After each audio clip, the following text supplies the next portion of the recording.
जय भीम साथियों। आगामी 14 अप्रैल को डॉक्टर भीमराव अंबेडकर जयंती आ रही है।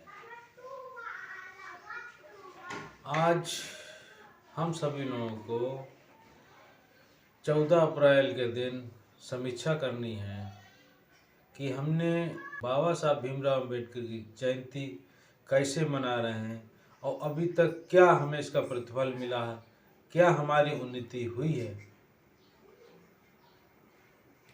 नमस्कार, जय भीम। हम जब भी किसी महापुरुष की जयंती मनाते हैं, उनके बताए हुए रास्ते, उनके बताए हुए मार्ग, उनकी बताई हुई शिक्षाओं पर चलने का प्रयास करते हैं। बाबा साहब भीमराव अंबेडकर जी ने हमें राजनीतिक और धार्मिक रास्ते पर चलने का जो मार्ग प्रशस्त किया था, आज हम सब लोग उस बताए हुए रास्ते पर अभी तक खरे नहीं उतरे। इस संबंध में हमारा जन जागरण अभियान चल रहा है। बाबा साहब भीमराव अंबेडकर, जिसमें जगह जगह नारे लगाए जाते हैं, बाबा साहब का मिशन अधूरा, हम सब मिलकर करेंगे पूरा। वो मिशन क्या है और क्या चीज़ हमें पूरी करनी है और कब पूरी करनी है और कैसे पूरी करनी है, उस संबंध में हम आपको बताना चाहते हैं।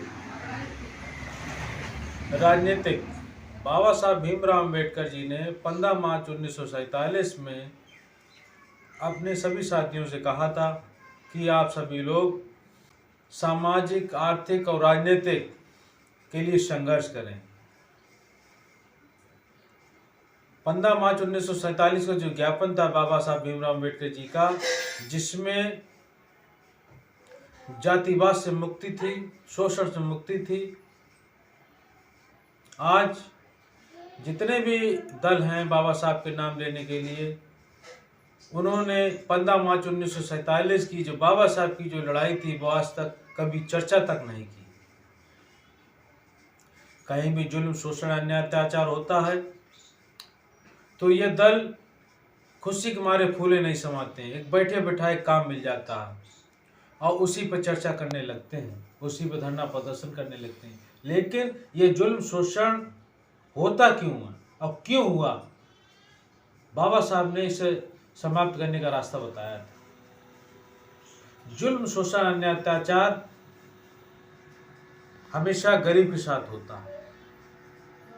देश आज़ाद हुआ, देश की आज़ादी में सभी ने अपने अपने स्तर से संघर्ष किया, इसलिए देश की जनता समान संपत्ति पाने का अधिकार थी। देश के जो प्राकृतिक संसाधन है सबको बराबर मिलना चाहिए था। लेकिन देश की संपत्ति बराबर नहीं बांटी गई और कुछ लोगों के पास देश की संपत्ति बनी रही। यही जातिवाद का कारण रहा, यही शोषण का कारण रहा और एक लंबे समय से भारत में जातिवाद विद्यमान रहा और शोषण, अन्याय, अत्याचार विद्यमान रहा। आप सभी लोग इस बात की समीक्षा कीजिए। दूसरा, धार्मिक 14 अक्टूबर 1956 को बाबा साहब भीमराव अंबेडकर जी ने बुद्ध धर्म को स्वीकार करने के लिए अपने अनुयायियों को संदेश दिया था। इतना लंबा समय हो गया है, उसमें लाखों लोगों ने बौद्ध धर्म स्वीकार किया था, लेकिन आज तक अगर उन्हीं के परिवार बौद्ध धर्म को स्वीकार कर लेते तो पूरा देश बौद्धमय हो जाता। आज संख्या मात्र 2% बौद्ध अनुयायियों की। भगवान बुद्ध को धर्म कहना हम उचित नहीं समझते हैं। वो तो एक ज्ञान का रास्ता है, धम्म का मार्ग का रास्ता है और अच्छे जीवन का रास्ता है, अच्छे जीवन शैली का रास्ता। आज जो राजनीतिक दल हैं भगवान बुद्ध के धर्म को विकृत कर रहे हैं। ये विकृत शब्द हमने इसलिए कहा है कि भगवान बुद्ध का रास्ता प्रज्ञाशील और समाधि का है। आज भगवान बुद्ध की जब शुरुआत करते हैं तो सबसे पहले देवी देवताओं को गाली देने से शुरुआत करते हैं और सील दे देते हैं, बस हो गया बुद्ध धर्म। इसका परिणाम ये होता है कि ना तो उसके परिवार नशा, व्यभिचार, गलत कार्यों से छूट नहीं पाता।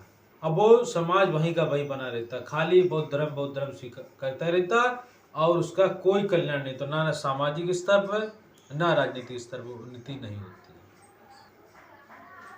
भगवान बुद्ध को समझने के लिए प्रज्ञा, शील और समाधि तीनों को आपको एक साथ समझना होगा, तभी आपके शील सुरक्षित रह पाएंगे, तभी आप शीलों पे चल पाएंगे।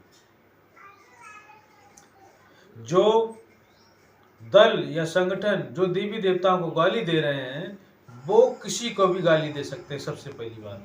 और ऐसे भिक्षु जो राम को गाली देते हो, राम को बुरा भला कहते हो और रावण को अच्छा कहते हो, मेरा सीधा सा कहना है कि राम ने अगर अच्छा कहा है तो राम की बात मानिए, रावण ने अगर गलत कहा हो तो रावण की बात मत मानिए।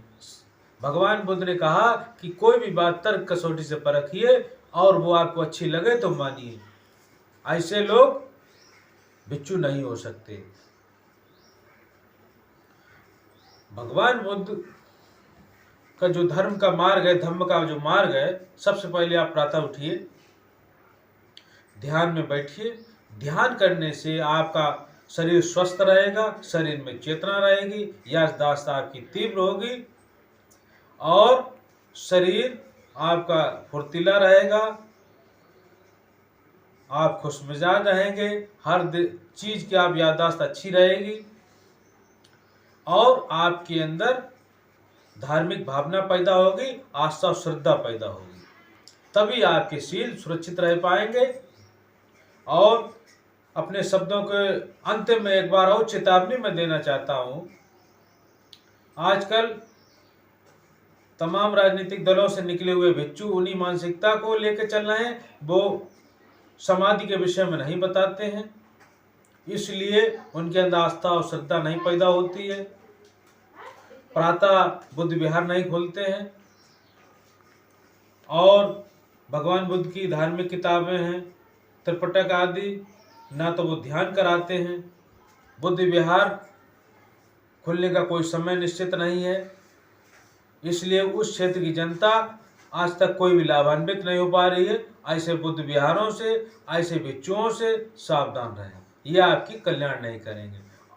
साथ ही साथ सभी हमारे अनुयायियों से और हमारे शुभचिंतक, हमारे मित्र बंधु से निवेदन है, 14 अप्रैल को प्रातः उठें और कसम खाएं कि हम किसी शराब, नशा, गलत काम से हम दूर रहेंगे।